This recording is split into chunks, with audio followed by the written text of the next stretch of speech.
قلم کی قسم اٹھا کے اللہ نے فرمایا کہ اے محمد صلی اللہ علیہ وسلم آپ اپنے رب کے فضل سے مجنون نہیں ہیں. وَإِنَّكَ لَعَلَىٰ خُلُقٍ عَظِيمٍ آپ بہترین خلق اخلاق پر ہیں. تو اخلاق کو ڈیفائن کر رہا تھا میں کہ اخلاق کی ڈیفینیشن کیا ہے. خلق کہتے ہیں وہ نیچر جس پہ انسان کو پیدا کیا گیا. وہ تو ہر ایک کی اچھی ہوتی ہے لیکن خود اپنی حرکتوں سے بھی انسان اپنی نیچر بناتا ہے.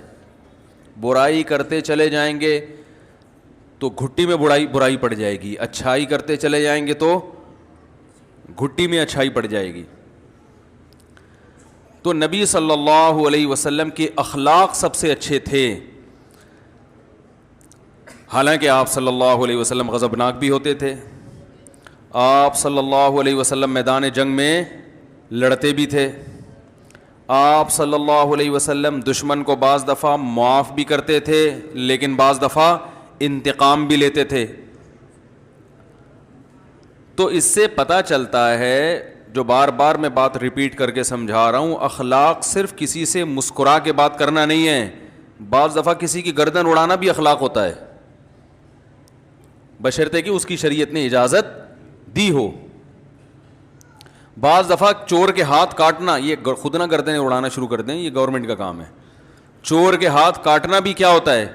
اخلاق. نبی صلی اللہ علیہ وسلم کے دور میں چوری ہوئی, آپ نے ہاتھ کاٹنے کا حکم دیا.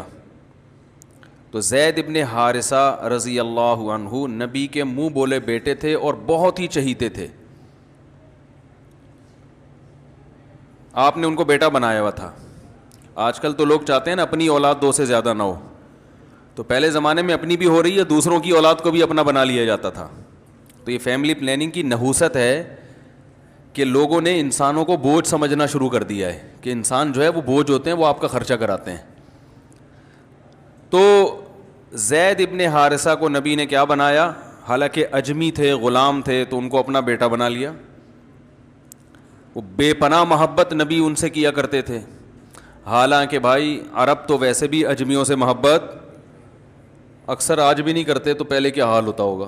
آپ بھی جاؤ نا, کوئی اجمی آئے تو وہ زیادہ لفٹ نہیں کراتے اس کو, اللہ ماشاء اللہ جو دیندار ہیں وہ الگ بات ہے. تو نبی صلی اللہ علیہ وسلم کے یہ اخلاق تھے کہ آپ صلی اللہ علیہ وسلم نے ایک عجمی کو جو کہ غلام تھے ان کو بیٹا بھی بنایا. اتنا بڑا شرف کہ بیٹا بنا دیا. بھائی کچھ خادم کے طور پہ رکھ لیتے ہیں, بھائی ملازم کے طور پہ رکھ لیتے, پھر عزت دیتے. نہ نہ نہ, بیٹا بنانے میں جو عزت ہوتی ہے وہ کہیں بھی, اس سے زیادہ تو عزت ہے ہی نہیں نا کوئی. بیٹا بنایا اور ایسا اتنی محبت دی ان کو, اتنی محبت دی کہ جو ان کے والدین کو جب پتہ چلا نا کہ ہمارا بیٹا یہاں پایا جاتا ہے تو وہ لینے کے لیے آئے. پہلے زمانے میں ایسا ہوتا تھا کہ کوئی ان نون پرسن آپ کے علاقے میں آ گیا نا, کوئی پاسپورٹ ویزا تو ہے نہیں, تو غلام بنا لیا جاتا تھا. آج کل حکومت قتل کر دیتی ہے, جیل میں ڈالتی ہے. آپ اللیگل کسی ملک چلے جائیں تو حکومت کو رائٹ ہوتا ہے بھائی, وہ جان سے بھی مار سکتے ہیں. تو پہلے زمانے میں جان سے مارنے کے بجائے کیا کرتے تھے؟ غلام بنا لو اس کو. تو اب جب والدین ان کے آئے ان کو لینے کے لیے, ان کے رشتہ دار آئے کہ ہمیں, ان کا خیال تھا رشتہ داروں کا, جب زید ابن حارثہ کو پتہ چلے گا کہ اوریجنل والدین آ گئے ہیں تو وہ تو خوشی سے پاگل ہو جائیں گے, تو ہم ان کی منہ مانگی قیمت دے کے ان کو چھڑا کے لے آئیں گے. تو وہ حیران ہو گئے کہ جب انہوں نے زید ابن حارثہ سے پوچھا تو انہوں نے کہا میں تمہارے ساتھ جانے کے لیے تیار نہیں ہوں. یہ ہیں انک لعلی خلق عظیم, بہترین اخلاق. کہ وہ نبی کے پاس رہ کر ان کو نبی سے اتنی محبت ہو گئی کہ میں یہیں رہوں گا, میں واپس جانے کے لیے تیار نہیں ہوں. ایک طرف اخلاق کا یہ عالم ہے. اب رسول اللہ صلی اللہ علیہ وسلم کے دور میں چوری ہوئی تو لوگوں نے کہا بھائی سفارش کرو, یہ تو بڑے خاندان کا آدمی ہے, یہ عورت تھی کہ اس کا ہاتھ کٹ گیا تو مسئلہ ہو جائے گا, تو اب نبی سے سفارش کرے گا کون؟ کسی نے کہا بھائی حب رسول اللہ, نبی کے سب سے چہیتے تو زید ابن حارثہ ہیں, ان سے کہہ دو, وہ کر دیں گے تو نبی مان جائیں گے. جیسے لاڈلا ہوتا ہے نا بچہ کوئی, بھائی لاڈلے کی بات کون رد کرتا ہے؟ زید ابن حارثہ نے شکایت کی کہ یا رسول اللہ, لوگ کہہ رہے ہیں آپ تھوڑی رعایت کر لیں, ان کا ہاتھ نہ کاٹیں. آپ صلی اللہ علیہ وسلم غضبناک ہوئے, فرمایا اللہ کی قسم اگر فاطمہ بنت محمد بھی چوری کرتی صلی اللہ علیہ وسلم لسرقتها, تو میں اس کا ہاتھ بھی کاٹ ڈالتا. اور آپ نے چور کا ہاتھ کاٹنے کا حکم دیا. ایک طرف اخلاق ایسے ہیں کہ غلام آپ کے پاس رہنے کو ترجیح دے رہا ہے, اپنے والدین کو ترجیح نہیں دے رہا.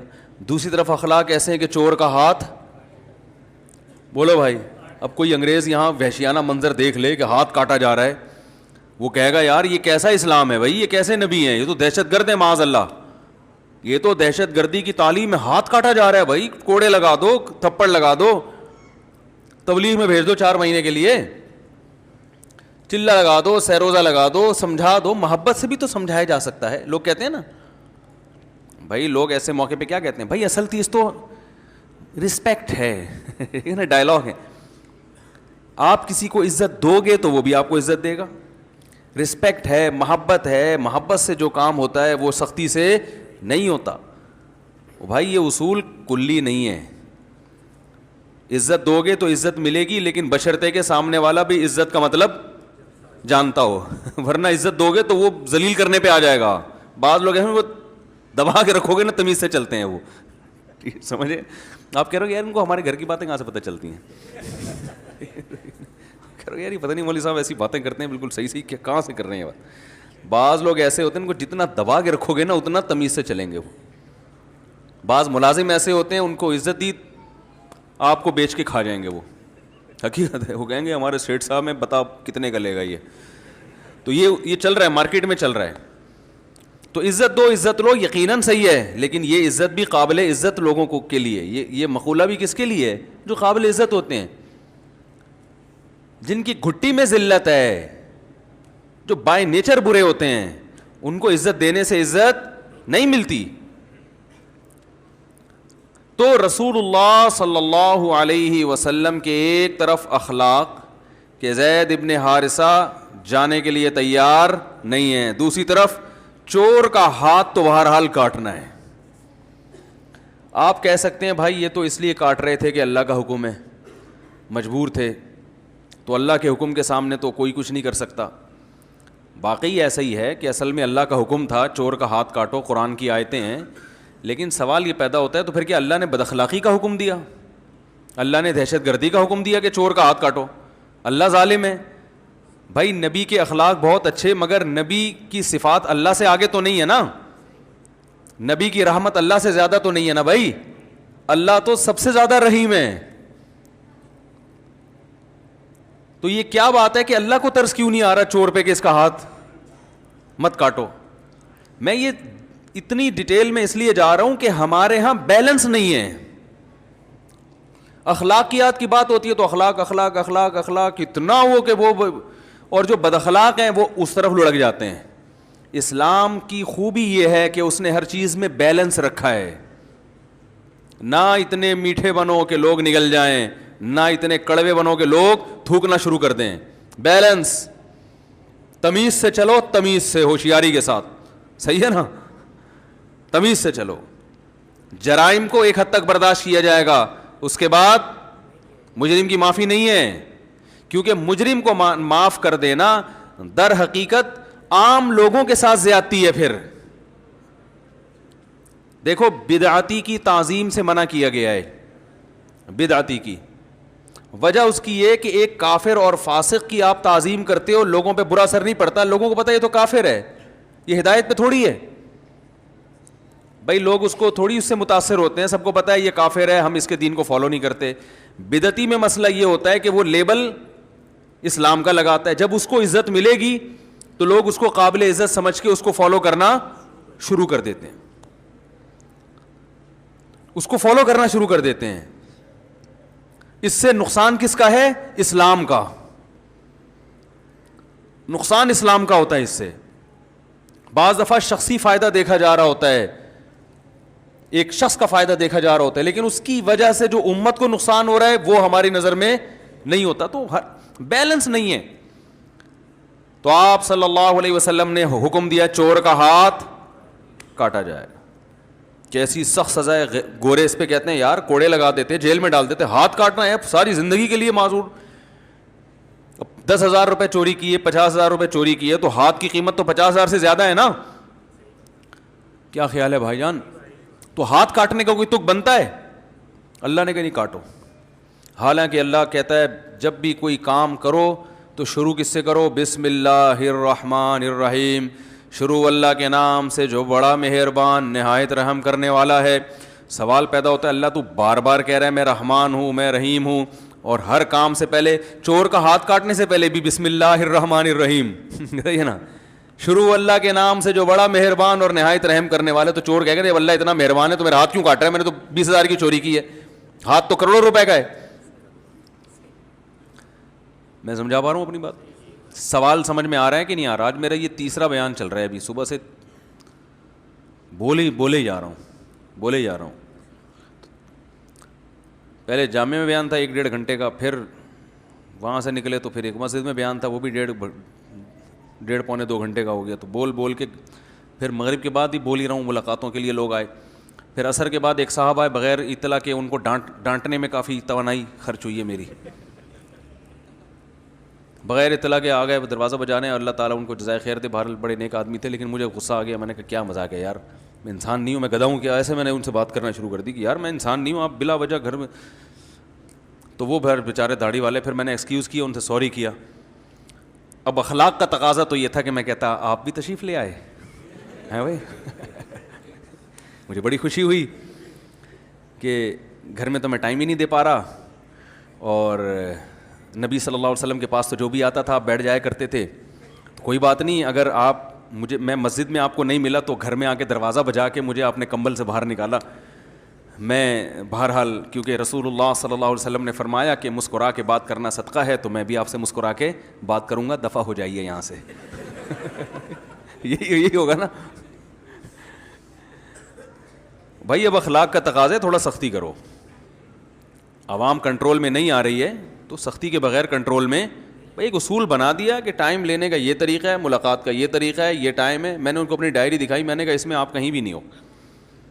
اگر اس میں کہیں ہوتے پھر میں ٹائم نہ دیتا تو میری غلطی ہے. تو کہنے لگا میں تو آج ڈال دیں. میں نے کہا پھر ہاں یہ کہیں کہ اس میں ہمیں بھی, تو پھر میں نے ان کو کوئی ٹائم دے دیا. تو اب ہوتا یہ ہے کہ جس آدمی کا دنیا میں ملاقاتوں کے علاوہ کوئی بھی کام ہی نہ ہو, اس کے لیے تو یہ ٹھیک ہے, وہ جتنی ملاقاتیں کرے گا اتنا ثواب اس کو زیادہ ملے گا. بعض لوگ ہم پہ کہتے ہیں تبلیغ والے تو ہر ایک سے ملتے ہیں, آپ کیوں نہیں ملتے؟ او بھائی ان کا تو کام ہی یہی ہے ملیں. وہ تو جتنے زیادہ لوگوں سے ملیں گے اتنا فائدہ ہے ان کو. ان کا تو کام کیا کہ اپنی بات زیادہ سے زیادہ لوگوں تک پہنچانا. یہ تبلیغ کا ایک طریقہ ہے, ایک شعبہ ہے جو انہوں نے اختیار کیا. لیکن صرف یہی تو نہیں ہے نا, دین کی تبلیغ کے اور بھی تو بہت سارے طریقے ہیں. مسائل پہ تحقیق کرنا, حلال و حرام, یہ ریسرچ کرنا, یہ کس کا کام ہے؟ یہ تو علماء کا کام ہے. کتاب پڑھنے کا ٹائم ہی نہیں ملتا. اسی طرح بغیر کتاب جب انسان کچھ پڑھتا نہیں ہے نا تو آہستہ آہستہ اس کا علم کا لیول نیچے آنا شروع ہو جاتا ہے. عوام کے پاس بیٹھنے سے کبھی علم میں اضافہ نہیں ہوتا. جو لوگ سارا دن عوام سے ملاقاتیں کرتے ہیں تو ان کا علم کا لیول نیچے آتا ہے. علم آتا ہے علماء کے پاس بیٹھنے سے, عوام میں تو اس علم کو ڈیلیور کرنا ہے. تبھی جو علماء تدریس نہیں کرتے, کوئی کتاب نہیں پڑھاتے, وہ صرف عوام میں تقریریں کرتے ہیں, وہ کچھ دنوں میں بالکل ڈاؤن جانا شروع ہو جاتا ہے. ان کا جو معلومات کا لیول ہے نا وہ بالکل سطحی باتیں پہ آ جاتے ہیں وہ. تو بھائی اگر ہمیں کچھ پڑھنے کا بھی ٹائم دے دو, کچھ ریسرچ کا بھی ٹائم دے دو, پھر ہمارے گھر بھی ہیں ماشاءاللہ, بچے بھی ہیں, ان کا بھی ٹائم دے دو یار. کو تھوڑا سا تمیز سے ان کے ساتھ بھی کبھی بیٹھ جایا کریں. کھانے کا ٹائم دے دو, سونے کا ٹائم دے دو. ٹھیک. تو اب یہاں پر لوگ کہتے ہیں یار یہ کیسے غصے سے بات کرنے مل نہیں رہے. بھائی یہاں اخلاق کا تقاضا یہ ہے کہ آپ نے اپنے, یہ میں دیکھیں اپنی بات نہیں کر رہا, آپ کو بھی ایک اصول بیان کر رہا ہوں میں. یہ ہر ایک کے لیے اصول ہے کہ صبح سے شام زندگی گزارنے کے لیے آپ کے پاس کرنے کے بہت سارے کام ہوتے ہیں. سارے کام نہیں کیے جا سکتے, ترجیح دینی پڑتی ہے کون سا امپورٹنٹ ہے اور کون سا امپورٹنٹ نہیں ہے. پھر امپورٹنٹ میں کون سا موسٹ امپورٹنٹ اور کون سا کم درجے کا امپورٹنٹ. نہیں یاری بات, ٹائم مینجمنٹ میں جو پڑھایا جاتا ہے نا کہ 4 قسم کے کام ہوتے ہیں. ایک وہ جو اہم بھی ہے ارجنٹ بھی ہے, دوسرا وہ جو اہم ہے ارجنٹ نہیں ہے, تیسرا وہ جو ارجنٹ ہے اہم نہیں ہے, چوتھا وہ جو نہ ارجنٹ ہے نہ اہم ہے. بھائی بات آ رہی ہے سمجھ میں؟ بھائی 4 قسم کے, ہم دن بھر جتنے کام کرتے ہیں وہ 4 حصوں میں ہی ڈیوائڈ ہوتے ہیں, اہم اور ارجنٹ.